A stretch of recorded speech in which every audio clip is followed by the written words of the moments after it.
El Centro Cristiano Internacional presenta El Mensaje de la Semana. Un mensaje inspirador que lleva el propósito de edificar y transformar su vida personal y familiar a través de la renovación de su entendimiento espiritual. Queda con ustedes el mensaje de la semana.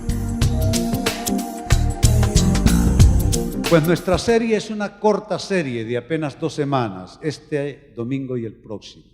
Le llamo experiencias posibles, pero no definitivas. Les decía el domingo anterior que hay personas que hacen un concepto de una experiencia, hacen un concepto de vida. Ejemplo, si creció la niña viendo a papá llegar borracho, a tratar mal a mamá, con palabras soeces, con malas expresiones, esa niña, producto de esa experiencia, desarrolló todo un concepto de vida y de ahí en adelante quedó pensando, los hombres son malos. Ejemplo, si se casó esa joven llena de ideales, de sueños, y le entregó lo mejor que tuvo al hombre de sus sueños, y luego en el camino, por esas cosas de la vida que nadie es perfecto, él le quedó mal y le fue infiel. Esa joven esposa, a partir de esa mala experiencia, desarrolló todo un concepto de vida y es: no hay hombre que no sea infiel, todos los hombres son infieles. Entonces este mensaje, señores, viene a atacar este mal. Podemos pasar por experiencias en la vida, ya ustedes conocen mi testimonio, mi vida está plagada de tragedias desde el inicio. Son experiencias posibles a pasar, pérdidas, fracasos, tragedias, traiciones, abandonos, caídas de un tipo o del otro. Son experiencias posibles, pero no tienen que ser definitivas. Dicho de otra manera, lo que estoy diciendo es esto, que esas experiencias no son definitivas y tampoco te definen. Es decir, tú puedes fracasar en algo, pero ello en ninguna manera te convierte en un fracasado. Ni define lo que será el resto de tu vida, ni define lo que es tu persona. No es definitiva ni definitoria. Ni dice que así va a ser el resto de tu vida, ni dice que así será tu persona por el resto de tu historia.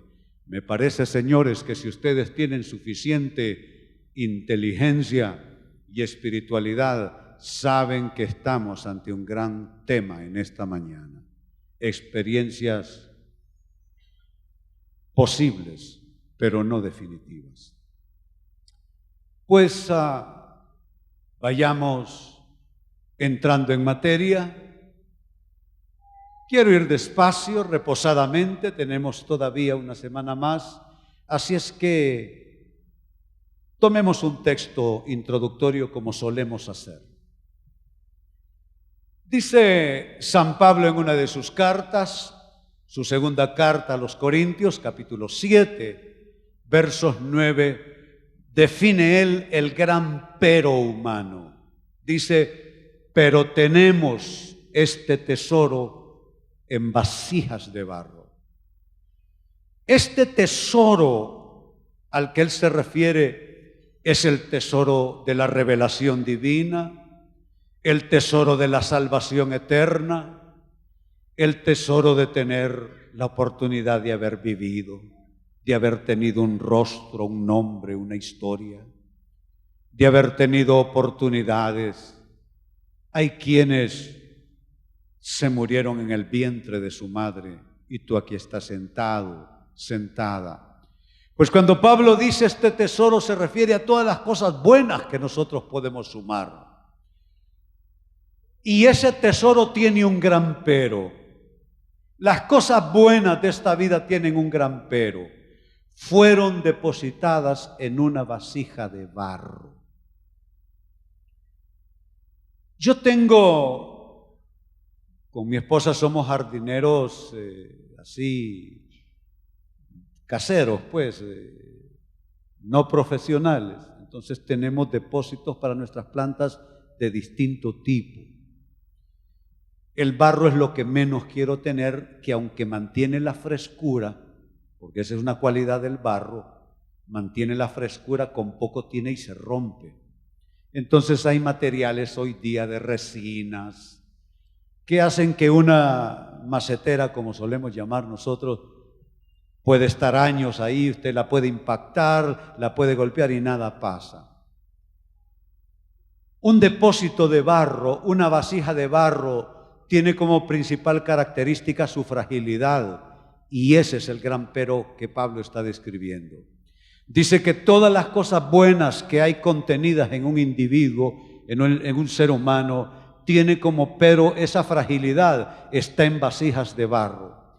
Y esto, dice Pablo, sucede para que se vea que tan sublime poder y esas bendiciones vienen de Dios y no de nosotros. Y sigue diciendo versos 8 y 9, aquí describe la fragilidad, para que no se quede de manera genérica descrita. Dice, tenemos el tesoro en vasos de barro. ¿Y a qué se refiere con esa expresión, vasos de barro? Aquí comienza a calificar esa fragilidad del barro. Dice que nos vemos atribulados en todo, pero no abatidos, perplejos, pero no desesperados, perseguidos, pero no abandonados, derribados, pero no destruidos. Noten la frase que destaco para ustedes. Son frases significativas, frases de dos palabras, pero no. La frase pero no señala que no importa lo que te pase, no tienes por qué quedarte derribado en la experiencia. Que no importa cuán grande haya sido el traumatismo de lo vivido, no tienes por qué tú quedar bajo el arresto, en la cárcel de lo que te sucedió. Qué expresiones, qué mezclas de pensamientos tan extraordinarios, porque nos vemos abatidos, claro que sí, pero dice que no tiene que quedarse la persona atrapada en el abatimiento. Dice que podemos estar nosotros desesperados, en perplejidad, sin saber darnos respuesta, pero que no necesariamente tenemos que quedarnos atrapados en ese estado de desespero. Dice que nos vemos a veces perseguidos o a veces abandonados. ¿Habrá alguien que alguna vez no haya sido abandonado por una persona importante? Difícilmente hallamos a alguien así. Todos podemos contar en el reencuentro de nuestra historia alguna forma de abandono. Pero dice que no tenemos que quedarnos atrapados en la experiencia de abandono. Dice que podemos ser derribados. A mí la vida me ha derribado en varias ocasiones. Pero San Pablo me dice en su palabra que puedo ser derribado, pero no significa que yo debo verme como alguien destruido. Yo no sé qué tú has vivido, yo no sé por qué experiencias te has tocado pasar, pero lo peor que puedes pensar es que esa cosa marca el resto de tu vida. Está bien que te golpea, está bien que te deja una honda cicatriz, está bien que te deja cierta clase de dolor, cierta clase de tristeza, cierta clase de frustración, pero no tiene que marcar el resto del camino de tu historia. No tiene que definir necesariamente quién eres tú.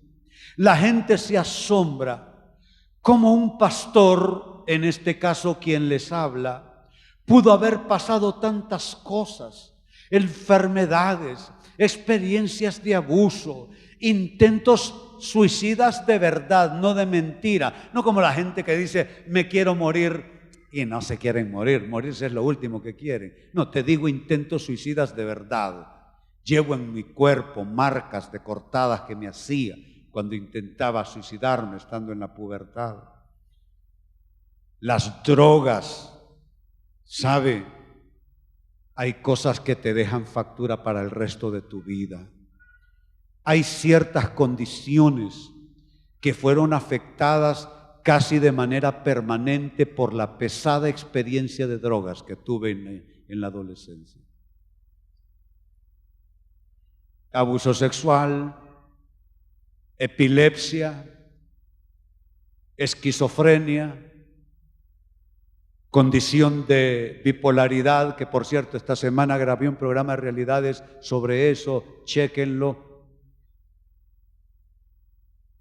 Abuso sexual, que es la cosa más perversa y maligna que puede uno pensar. Drogas, calle, viví como un homeless en las calles 4 años. Te digo, durmiendo en las aceras. Durmiendo en los jardines de las casas, entrando de manera sigilosa por las noches. Pero miren ustedes este caballero de magnífico aspecto.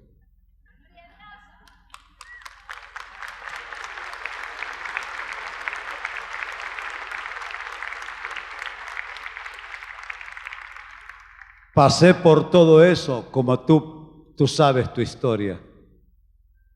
Podemos pasar por cosas, pero son experiencias definitivas, son experiencias posibles, perdón, pero no definitivas.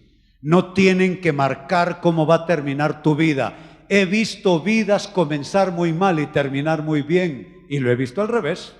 Gente que comienza muy bien y termina muy mal. Son experiencias posibles en la vida, pero no definitivas. Y quiero iniciar mi lista en esta mañana, que se extenderá por lo largo de 2 semanas. Quiero dar ya entonces de manera concreta una lista de experiencias posibles, pero no definitivas. La primera de esas experiencias, fallar. Fallar es posible. Fallan los santos y fallan los pecadores. Cuando se trata de fallar, desaparecen las clases sociales, desaparecen las clases intelectuales, desaparecen las clases políticas, desaparecen las clases religiosas, desaparecen las clases económicas. Cuando se trata de fallar, de lo único que hay que hablar es del ser humano, nada más. Fallamos los humanos. Por bien intencionados que seamos, por capaces que seamos, por bien formados, criados que hayamos sido, ¿quién no tiene la marca del recuerdo oscuro de una falla grave en su vida? ¿Sabe la gente? Cuando me muevo entre países predicando, la gente se asombra ante esta expresión de mi parte. Todos tenemos secretos, absolutamente todos. Y los secretos no son nada más que el encapsulamiento de una experiencia que no manejamos bien, no por maldad, de pronto, como dijo Pablo, por ignorancia. A veces uno mete el pie por no estar suficiente anticipado en el conocimiento, a veces por inmadurez, a veces por debilidad. Pero sabe, fallar es inherente a la condición y a la gestión y desempeño de vida de todos los seres humanos. Así es que fallar es una experiencia posible, pero no necesariamente una experiencia definitiva. Pero déjenme definir, porque fallar está tan corta la frase y se aplica con tanta asiduidad que vale la pena describirla con alguna precisión. ¿Qué es lo que debemos entender por fallar? ¿Cómo define la academia lo que es fallar? Fallar se define de esta manera, señores. Fallar se define como no acertar o equivocarse. Yo pregunto aquí, ¿cuántos alguna vez no acertaron correctamente? Sí, decisiones que tomamos, asociaciones que establecimos, a veces de carácter sentimental, a veces asunto de negocios, a veces asunto de amistad. ¿Y qué sucedió? No acertamos en la escogencia, no acertamos en la elección, sencillamente fallamos. Fallar también se define, dicho de una persona, como no responder como se espera. Yo no sé de ustedes, pero yo en algunas etapas de mi vida no respondí como se esperaba, no respondí como se debía, como padre, como esposo, como individuo, como creyente. Pues eso es fallar, cuando tú no respondes como se espera. Puede ser que hayan personas ahora mismo al alcance de mi voz que no es que fallaron, es que están fallando actualmente. Y necesitan hacer un cambio, necesitan hacer un giro para no seguir reiterando esa falla que se puede convertir en un mal crónico que traerá desdicha, fracaso e infelicidad.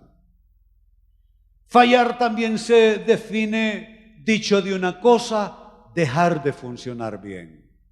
Si de pronto este micrófono, ustedes pierden mi voz, se comienza a entrecortar el audio, es que el micrófono, el transmisor, el receptor, algo está fallando, está dejando de funcionar bien. Pero sabe, no solo las cosas dejan de funcionar bien, las personas dejamos de funcionar bien. Y cuando dejamos de funcionar bien, a eso en el ambiente de la consejería pastoral le llamamos disfunciones y una conducta disfuncional. Esto es cuando la persona actúa de manera diferente a como se supone y se espera debe funcionar. Sigo con mis definiciones. También la academia define fallar, dicho de una cosa, perder su resistencia, rompiéndose o dejando de servir. Pero esto se puede aplicar a las personas. Uno puede perder la resistencia.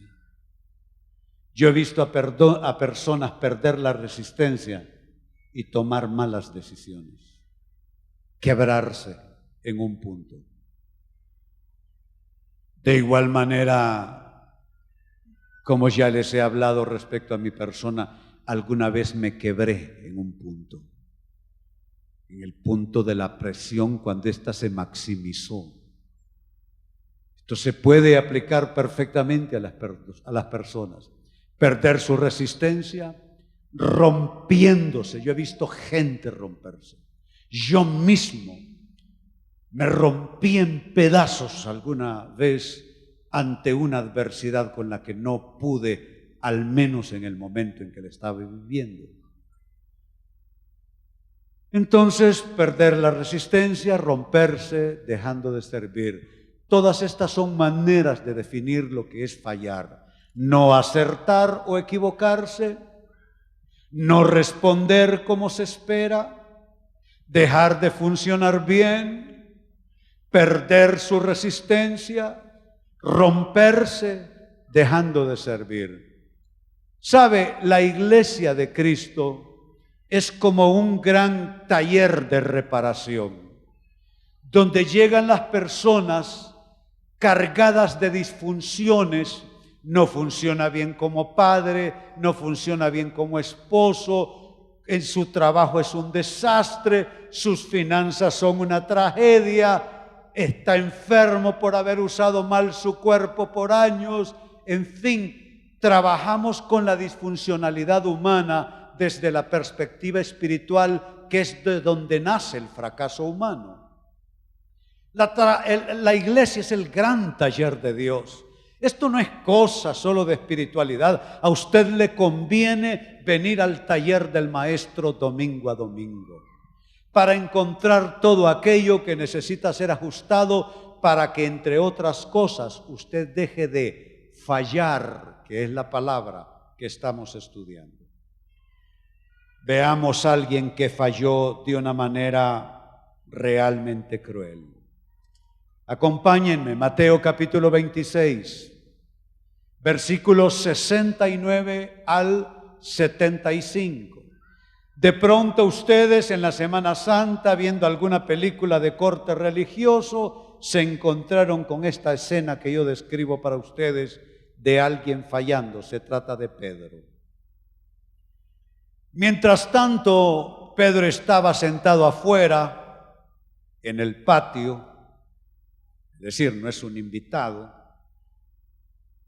Él entró de una manera sin hacerse notar a observar el drama. Estaba sentado afuera en el patio y una criada se le acercó. Tú también estabas con Jesús de Galilea, le dijo. Sigue diciendo, verso 70. Pero él lo negó delante de todos.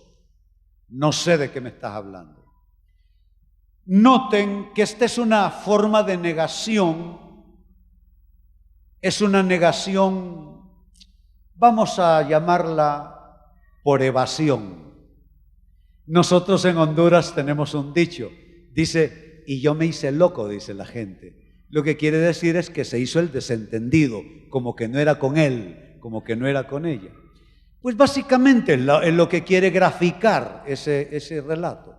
Dice que él simplemente lo negó delante de todos y dijo, no, usted se equivoca, no, yo no andaba con él. Es una negación pasiva hasta cierto punto, una negación que viene por evasión. Verso 71, luego salió a la puerta donde otra criada lo vio y dijo a los que estaban allí, este estaba con Jesús de Nazaret. Verso 72, él volvió a negar, solo que aquí aparece una progresión, porque no es cierto que cuando fallamos en una cosa, la siguiente vez que fallamos es peor. Siempre fallar te lleva un paso más allá. El gran engaño y la gran mentira cuando el ser humano falla es que se dice a sí mismo que solo va a ser una vez, que de allí no va a pasar. Dice, no, esto yo no lo vuelvo a hacer, yo sé que está malo. Y es totalmente equívoco, es totalmente erróneo. Cuando tú comienzas a andar por esa ruta, creer que solo va a pasar una vez, aquí aparece una progresión. En principio lo niega de una manera cortés. Le dice, no sé de qué me habló usted, fíjese. Pero aquí lo negó jurándoles.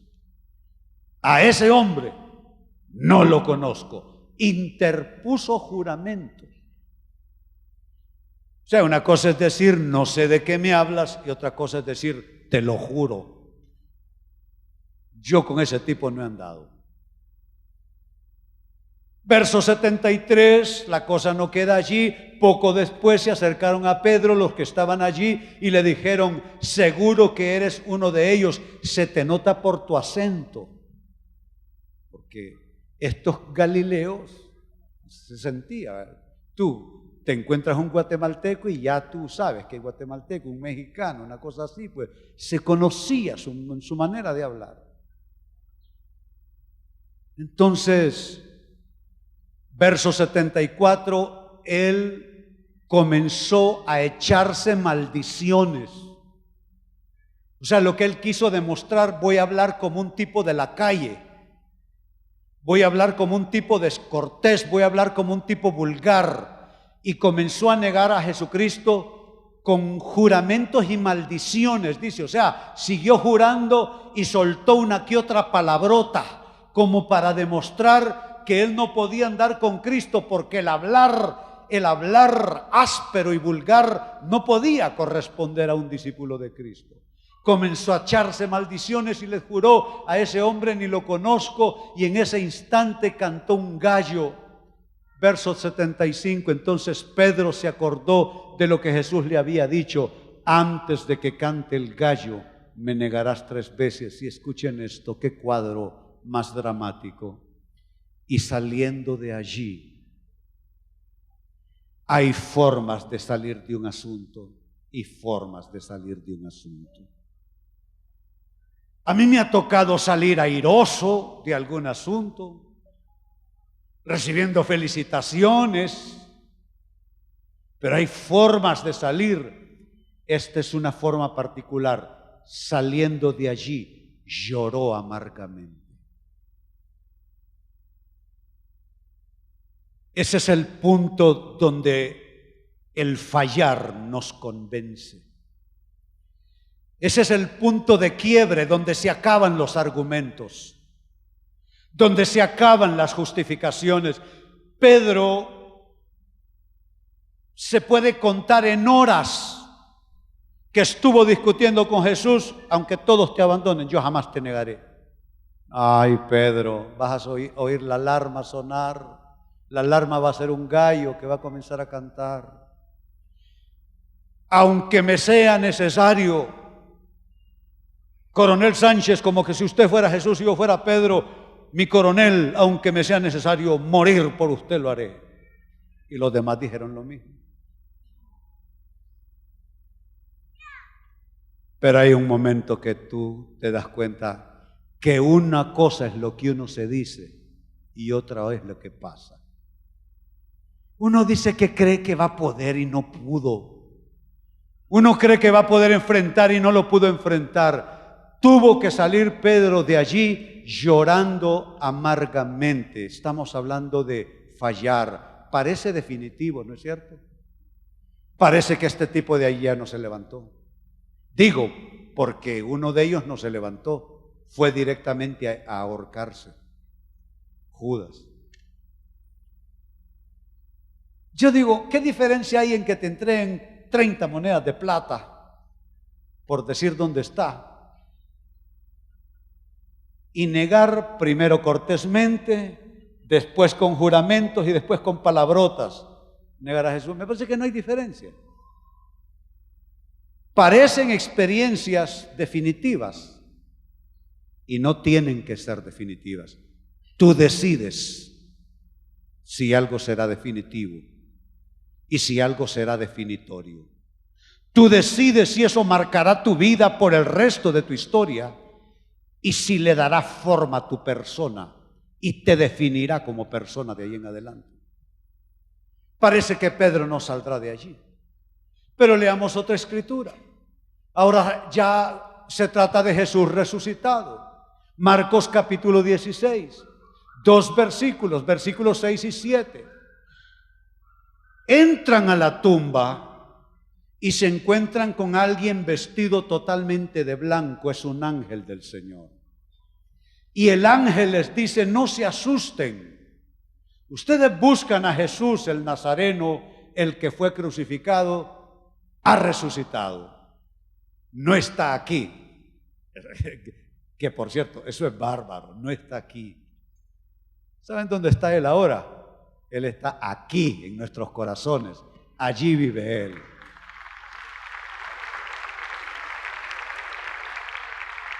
Pues le dice el ángel: no está aquí, miren el lugar donde lo pusieron.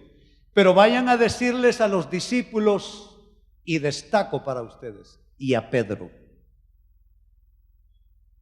¿Por qué no simplemente mandar la misiva? ¿Por qué simplemente no mandar el mensaje y decir: díganle a los discípulos que allá los espero, que ya estoy resucitado? Es como que se diga: díganle a los pastores del CCI que hay reunión tal día. Todos se tienen que dar por aludidos, todos. ¿Y por qué añade un solo nombre?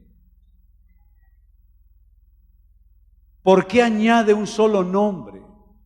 Porque la diferencia entre los otros y ese nombre es que aquellos solo es que corrieron a esconderse con miedo. Es fallar, pero que lo negó así tan drásticamente, tan violentamente, tan vulgarmente, entonces necesita que le digan que a él todavía lo toman en cuenta. Vayan a decirles a los discípulos y a Pedro que él va delante de ustedes a Galilea, allí lo verán tal como les dijo. ¿Saben por qué estoy yo aquí? Yo estoy aquí no porque he sido el mejor hombre.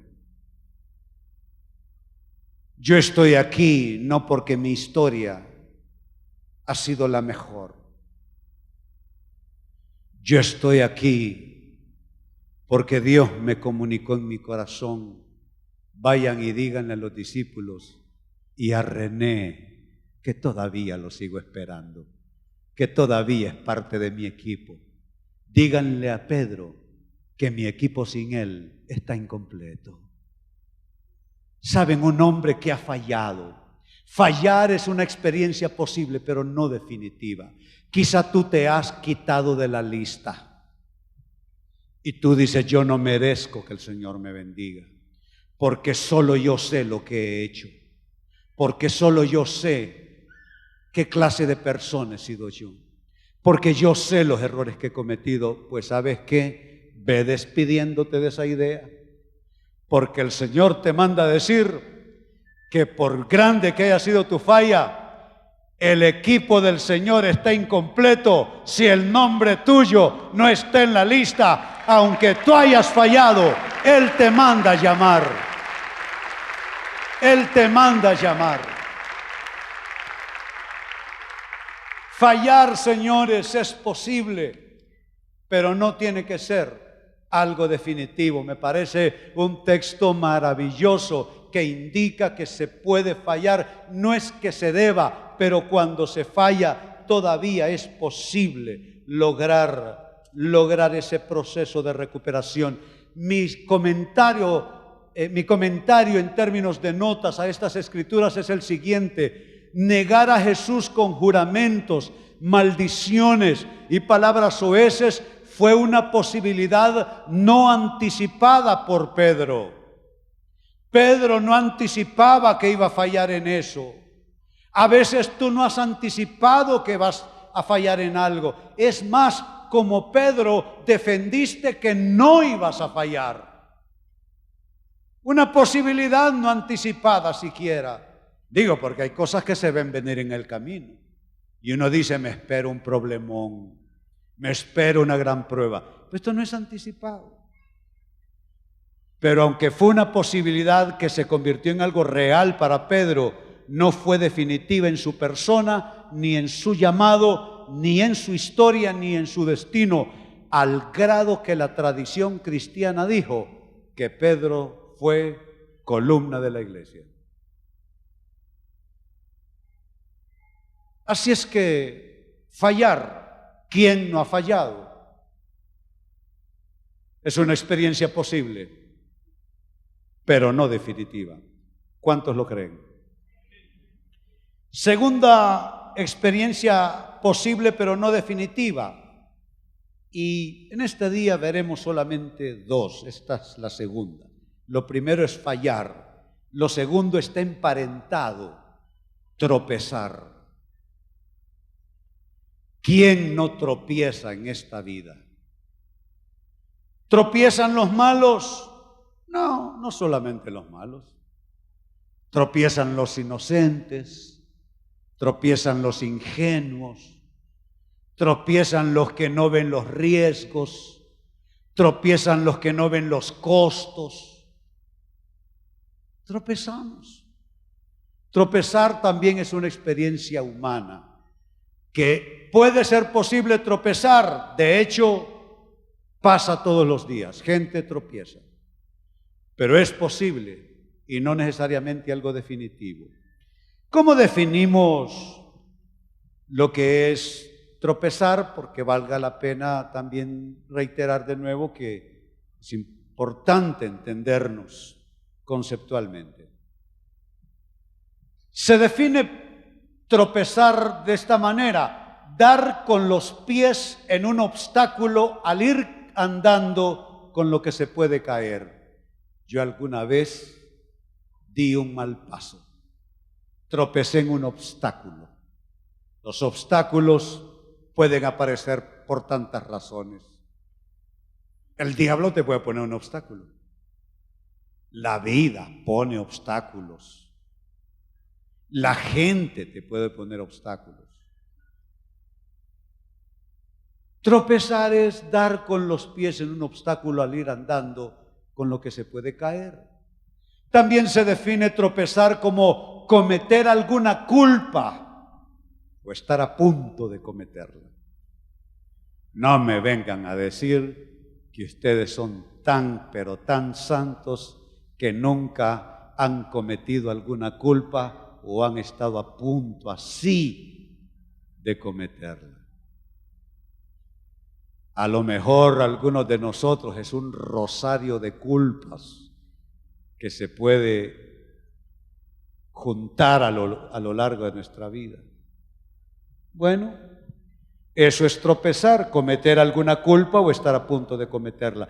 En tercer lugar, ¿de qué otra manera se define la culpa? Como detenerse o ser impedido por encontrarse con un estorbo que no le permite avanzar. Lo leo de nuevo.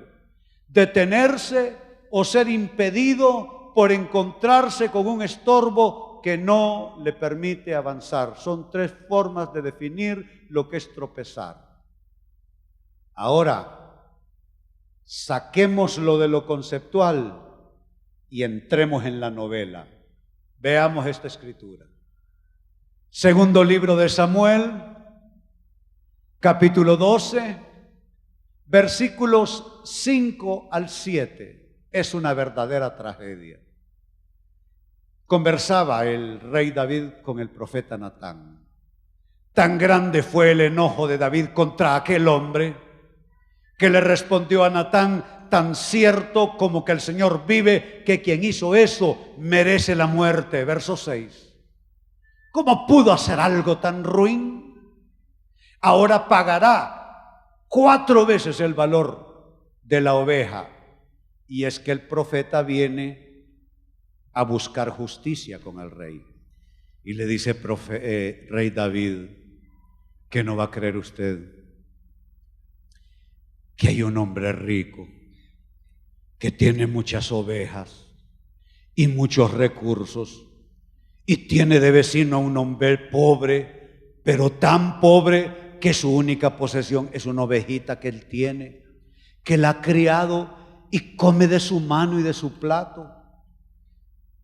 Y mire qué maldad, rey David, que le viene un amigo de visita al hombre rico y no le da por matar alguna de sus muchísimas ovejas para hacer el asado, la cena para su visitante. No tomó de sus muchos recursos, le arrebató la única ovejita que tenía ese hombre pobre y con esa ovejita hizo su asado. Entonces David se enojó porque era un hombre justo, porque se puede ser justo y tropezar. Pónganlo, como decimos los músicos, entre corchetes. Se puede ser justo y tropezar. Entonces, como el rey David es justo, dice, pero esta es una ruindad. Este tipo merece hasta la muerte, lo mínimo que pague 4 veces la oveja. Verso 7. Entonces Natán le dijo a David, ¿sabes qué, rey David? Que tú eres ese hombre. ¿Saben qué había sucedido? Se levantó en su espléndida terraza del Palacio Real una tarde de siesta. Comienza, ¿qué les digo?, a acariciar su vista, viendo todo el paisaje, viendo las vistas de la ciudad santa de Jerusalén, y de pronto más allá se encuentra otra clase de vista, una hermosa mujer que se está bañando en el patio. mandó a preguntar quién era. Mire que cuando uno comienza a fallar, uno puede crear toda una intriga y no darse cuenta. Mandó a preguntar quién era. Y le dijeron que era la mujer de uno de sus mejores hombres. La mujer de Urías, Eteo o Urías elitita, miembro del grupo elite de los soldados de David, que ese grupo elite era un grupo de asalto. Con ellos él había ganado tremendos combates. Y este grupo elite tenía un apodo, un sobrenombre por parte del pueblo, le llamaban los valientes de David. A esos tipos nadie los detenía. Eran un puñado de soldados de la mejor estirpe. Era la mujer de Urías, uno de sus soldados elite. La mandó a traer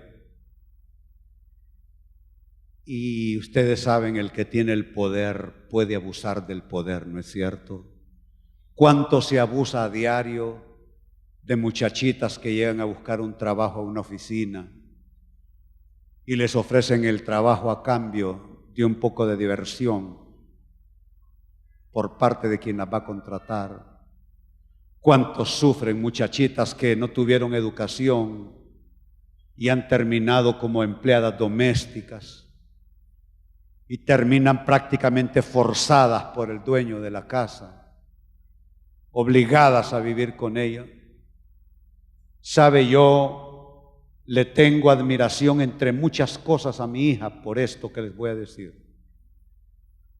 La muchachita que hace los oficios domésticos en la casa de mi hija Sara, yo se la conseguí, yo se la llevé. Porque vino a la iglesia y la muchachita no tenía, prácticamente estaba en la calle ese día, no sabía siquiera dónde iba a dormir. Entonces no había nada más que ofrecerle y yo pregunté, Sara necesitaba. Pero a donde quiero llegar es a esa muchachita se le estimuló para que estudiara inglés, le encantaba la natación, se metió a natación y está entrando a la universidad, ¿no es cierto? Porque sueña ser profesional.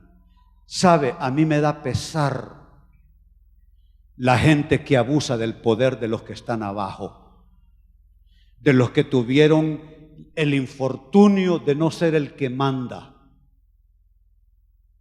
Pues el rey David, siendo un hombre justo, abusó del poder, mandó a traer a la muchacha, tuvo intimidad con ella, la embarazó, mandó a traer al esposo, así como en misión especial, con el único propósito que durmiera en su cama para que el embarazo se le adjudicara al esposo.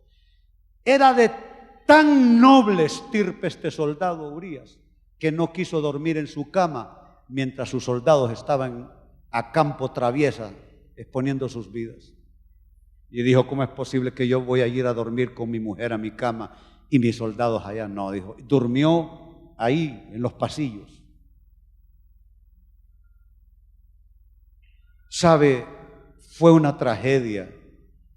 Aquel soldado Urías murió,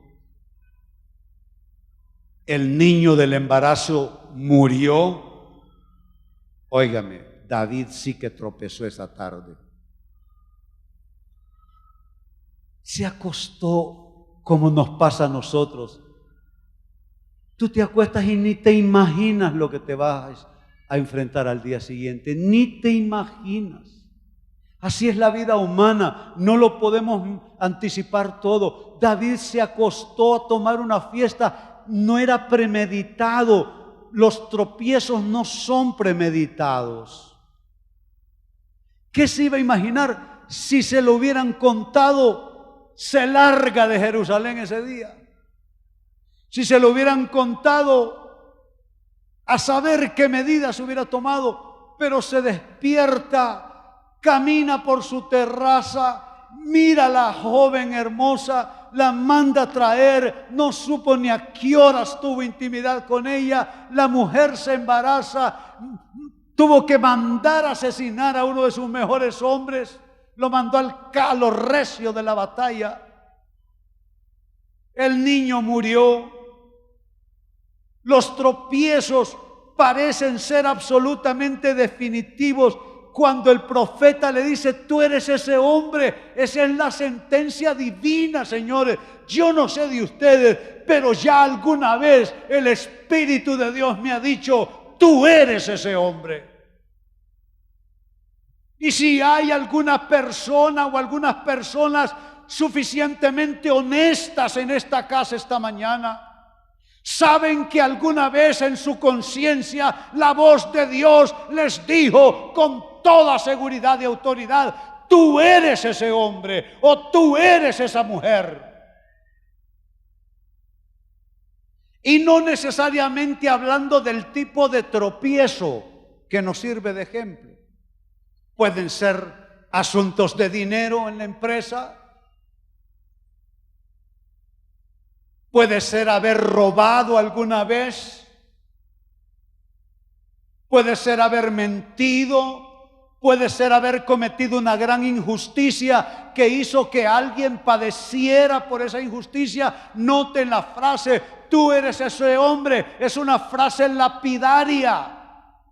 Pareciera que es imposible levantarse en otra oportunidad ante una frase tan aparentemente, como les digo, terminante con el asunto. Tú eres ese hombre. Pero sigamos leyendo. En el segundo libro de Samuel, siempre capítulo 12, verso 13, porque ya cuando Dios te dice que has tropezado, ya no te puedes seguir contando el cuento ese. Ya tienes que llegar al punto de decirte la verdad. Entonces, mire, he pecado contra el Señor, reconoció David ante Natán. Y me gusta esa palabra, reconocer. ¿Sabe qué es reconocer? Es una especie de término compuesto, vocablo compuesto. Re, que es otra vez, y conocer. Porque hay veces que uno conoce la historia de un modo y hay que reconocerla para poder admitirla como es en verdad. Algunos de nosotros elaboramos una historia con una versión propia, pero ¿saben qué? Una invitación gentil y respetuosa de mi Padre: asegúrense reconocer bien todos los detalles, porque puede ser que hayan asumido algo que es y no es, o algo que no es y es. He pecado contra el Señor, reconoció David ante Natán. Y mire la respuesta, qué lindo de parte del Señor: el Señor ha perdonado ya tu pecado y no morirás, contestó Natán. Dios no es que aplaude el tropiezo. El tropiezo es una posibilidad, es una experiencia posible, pero no tienes que quedarte allí. He perdonado tu pecado, le dice, y no morirás. Y mire cómo termina esa historia. Siempre en el mismo libro segundo de Samuel, capítulo 12, verso 24 al 25, luego David fue a consolar a su esposa a estas alturas, porque él no era un patán. A estas alturas él se había casado con ella. Se trata de la misma mujer, Betsabé. David fue a consolar a su esposa y se unió a ella. La connotación aquí es de intimidad sexual. Y Betsabé le dio un hijo, al que David llamó Salomón. Yo digo, ¿cómo es la vida, no es cierto? Yo era el niño abusado, con un nivel de esquizofrenia, epiléptico, con una condición de bipolaridad. Intenté suicidarme, me odiaba a mis padres. No fui a la velatoria ni al entierro de papá don Andrés porque sencillamente estaba resentido con él. A mi madre no la podía ni ver. que por cierto, si me está escuchando doña Rosa, besito a la distancia. 92 años tiene la viejita. ¿Qué les estaba diciendo? ¿Por qué llegué a ese punto? Bueno, sí. Yo era el niño enfermo, con intentos suicidas, con abuso sexual, vivido en la infancia, con una tragedia, y mírenme, terminé de pastor.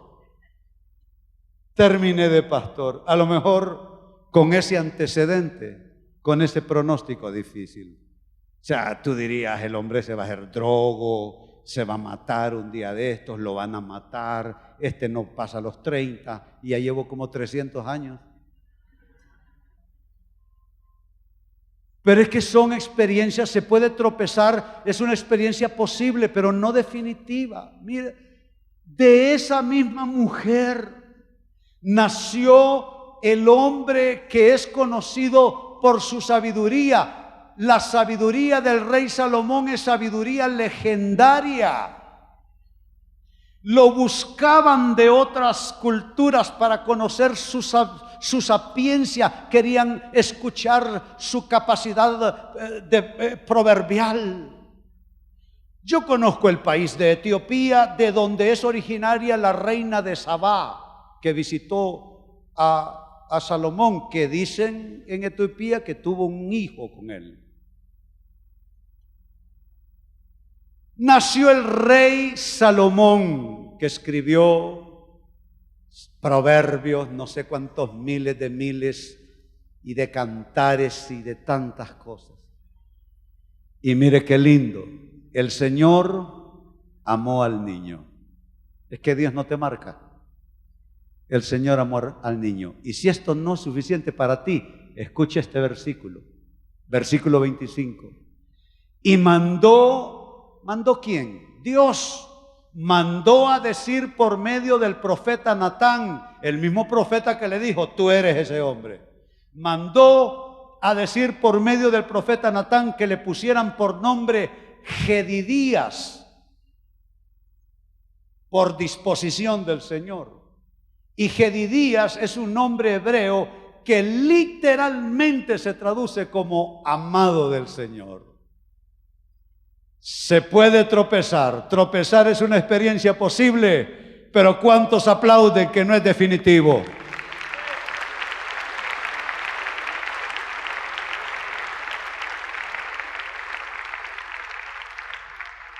No es que Dios aplauda nuestras fallas, no es que Dios aplauda nuestros tropiezos, es que nos ama tanto que si estamos en llamas, Él va y apaga el fuego. Si estamos anegados, Él no permite que el agua nos ahogue. Si hemos caído, Él nos levanta. Si hemos fracasado, Él nos ayuda a reconstruirnos. Así es que hemos iniciado en esta mañana con dos tipos de experiencias posibles, pero no definitivas. La primera, fallar, y la segunda, que le va muy de cerca, tropezar. Les invito a ponerse en pie, vamos a orar al Señor. Y vamos a traer al Señor nuestras fallas, nuestros tropiezos, pero no como esos actos de contrición y a más bien acusarnos y a lastimarnos por nuestras deformidades conductuales, por nuestra incompetencia para vivir, por nuestras imperfecciones, no.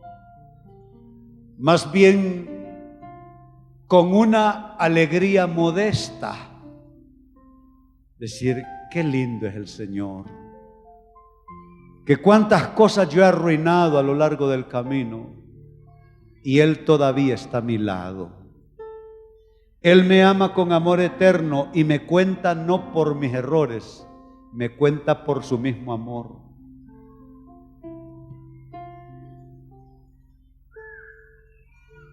Sabe, cuando yo era joven, había una canción en inglés que a mí me gustaba mucho, cristiana, que hablaba de su empecinado amor. Te ama y nadie lo va a convencer de otra cosa. Está contigo y nadie lo va a convencer de otra cosa. ¿Cuántos aman a un Dios así? Él es bueno. Reconozcamos la presencia del Señor, alcemos nuestras manos y decimos: Hacemos hoy ante tu altar un compromiso de vivir en santidad. Hacemos hoy ante tu altar un pacto de hijos que te quieren agradar.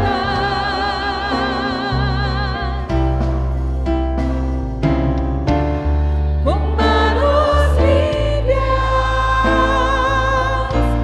corazón puro para ti.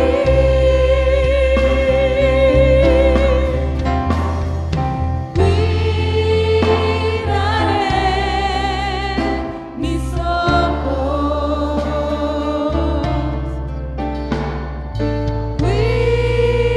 cuidaré mis manos, cuidaré mi corazón de todo lo malo, de todo lo malo. No te quiero fallar jamás. Hacemos hoy ante tu altar un compromiso de vivir en santidad. Hacemos hoy ante tu altar un pacto de hijos que te quieren agradar. oh, sí, Señor. Con manos limpias, corazón puro para ti.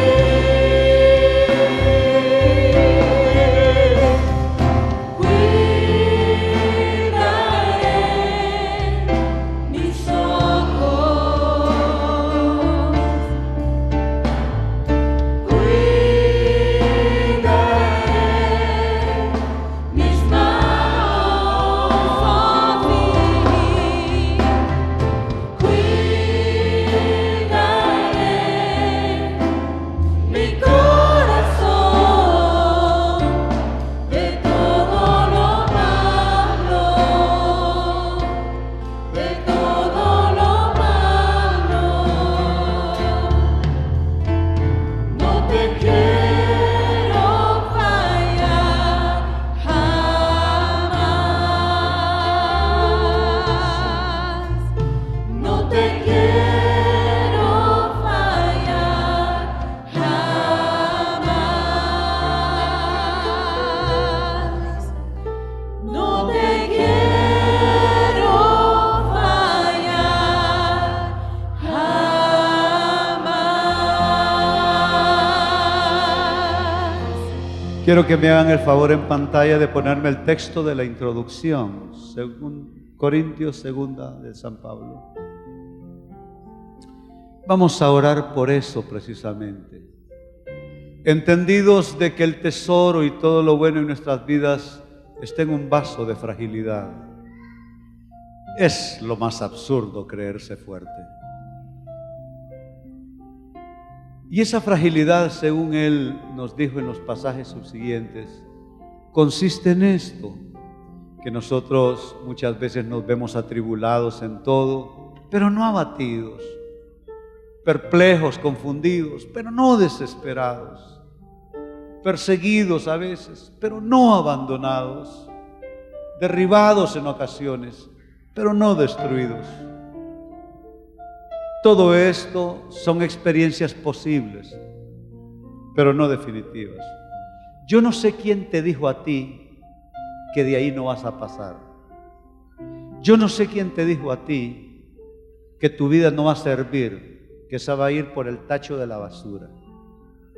Yo no sé quién te dijo a ti que a ti nadie más te va a querer nunca más. Todas esas personas se equivocaron. A ti te van a querer bastante. Y los capítulos que vienen en tu vida por escribirse son capítulos extraordinarios. Yo no sé qué el diablo te ha dicho a ti, que no sirves, que eres un hipócrita, que eres un fracasado, que eres alguien sin futuro. Yo estoy aquí como el profeta Natán para decirte que nada de eso es verdad, que la razón por la que tú estás aquí es porque un futuro en Dios se está construyendo para ti y que los mejores capítulos en tu vida no son los que han pasado, sino los que vienen.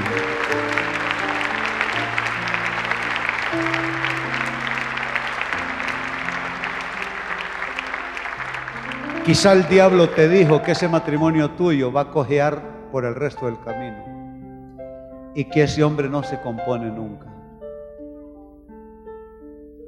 Pero yo, como el profeta Natán, estoy para decirte que así como yo ando detrás de mi viejita, él va a andar detrás de la suya, va a andar como un perrito faldero detrás tuyo, y a cada rato va a lavar sus errores con lindas acciones, con lindos gestos. Y ¿sabes qué?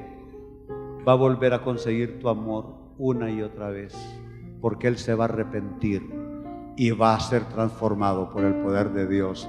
Yo te lo digo en el nombre de Jesús, en el nombre de Jesús.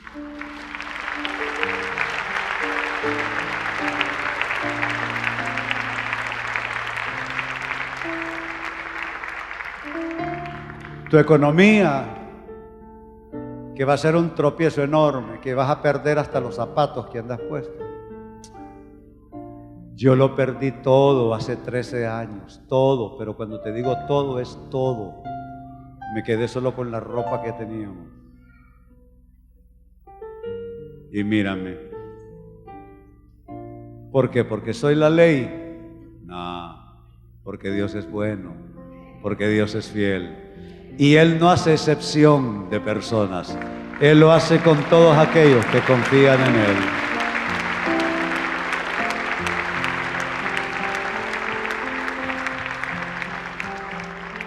Alzamos nuestras manos en mi primera oración para aquella persona que necesita a Cristo por la primera vez venir a su vida. Tú que estás aquí y necesitas entregarte al Señor, repite esta oración. Dile: Señor Jesús, yo no quiero ser un religioso más. Yo quiero ser tuyo, Señor. Hoy creo en tu sangre preciosa como pago de la costosa factura de mis pecados. Dile: hoy te recibo en mi corazón para ser una nueva criatura. Hoy declaro que en mi vida todo será hecho nuevo, que las cosas viejas pasaron y todas serán hechas nuevas. Amén. Y si tú hiciste esta oración y lo creíste, déjame decirte que comienza un proceso de algo que se llama el nuevo nacimiento en tu vida. Nacer de adentro. El resto de la congregación comenzamos a orar. Padre, te damos gracias. Señor, cada persona es tan valiosa en esta casa. Aquellos que me están viendo también por la televisión, me escuchan por la radio, cada vida es tan valiosa. Señor, yo crecí invalidando mi propia riqueza como individuo, invalidando mi historia, invalidando mis posibilidades, invalidando mi futuro, nací y crecí autoinvalidando mis posibilidades. Tuve que aprender a creer en la vida. Tuve que aprender a creer en mí. Tuve que aprender a creer en las personas. Y Señor, aprendí a creer en mí, en la vida y en las personas por causa de que aprendí a creer en ti, Jesús. Hoy, Jesús, nos escondemos a la sombra de tus cuidados. Hoy, Jesús, nos escondemos bajo la sombra de tu protección. Y, Señor, venimos con fe, Señor, a apropiar esta palabra de que podemos tener posiblemente algunas experiencias malas, pero ni son definitivas y tampoco definen nuestra persona. Señor, y hemos hablado de fallar y hemos hablado de tropezar. A todos nos ha pasado. Alguna vez fallamos en el momento menos oportuno, en el momento menos pensado, porque siempre se falla en el peor momento. Y Señor, hemos tropezado a veces por no ver bien en el camino, a veces por engaños del enemigo, a veces por una mala ambición en nuestro corazón, por ignorancia, por inmadurez, por desconocimiento, pero sí hemos tropezado.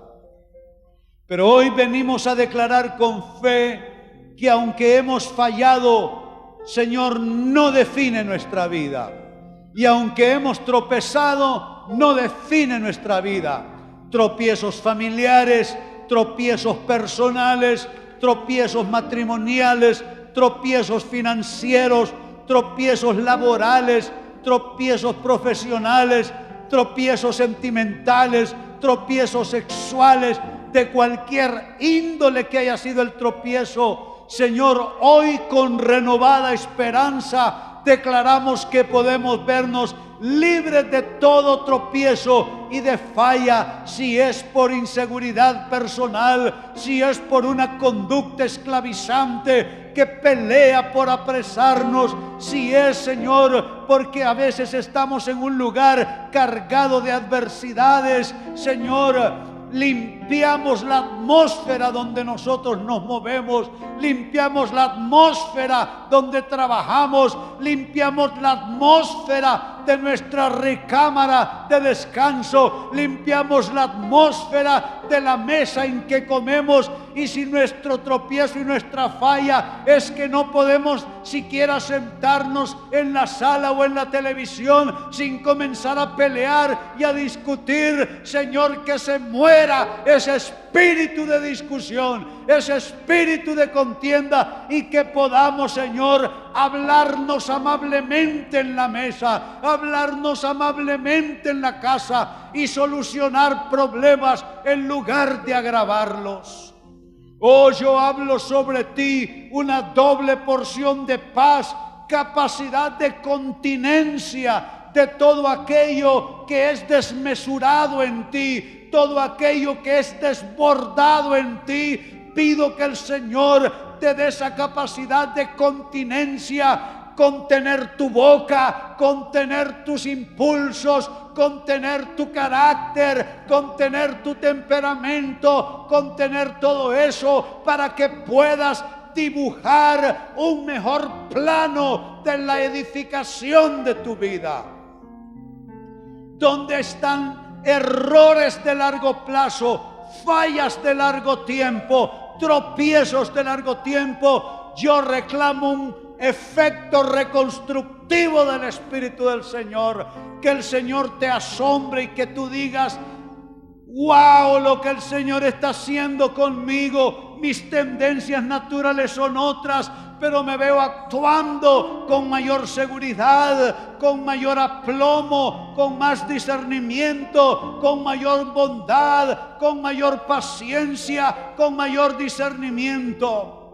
Óyeme bien, lo profetizo sobre ti. Saldrás no para vivir fallando, saldrás de aquí no para vivir tropezando, saldrás de aquí para encontrarte con la voluntad de Dios, buena, agradable y perfecta. Pido todo lo bueno para ti, pido todo lo agradable para ti, pido todo lo perfecto para ti. Saldrás a reconstruir ruinas de cosas que han salido mal. Saldrás a reconstruir relaciones que se han venido abajo y se han debilitado. Saldrás a escribir mejores capítulos en tu historia. Oh, te bendigo. Y aunque has fallado y has tropezado, y es posible que falles y tropieces aún más en el camino, será posible, pero no definitivo, porque tu camino es la victoria, tu camino es la nueva vida en Cristo Jesús. Aleluya, ay, aleluya.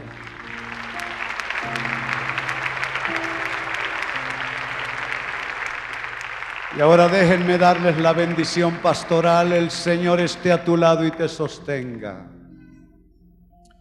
Donde hay tinieblas en tu vida, llegue la luz. Donde hay debilidad en tu vida, venga la fortaleza. Donde hay confusión en tu vida, venga la capacidad direccional, saber hacia dónde ir. Donde hay confusión en tu vida, venga la certeza y la paz.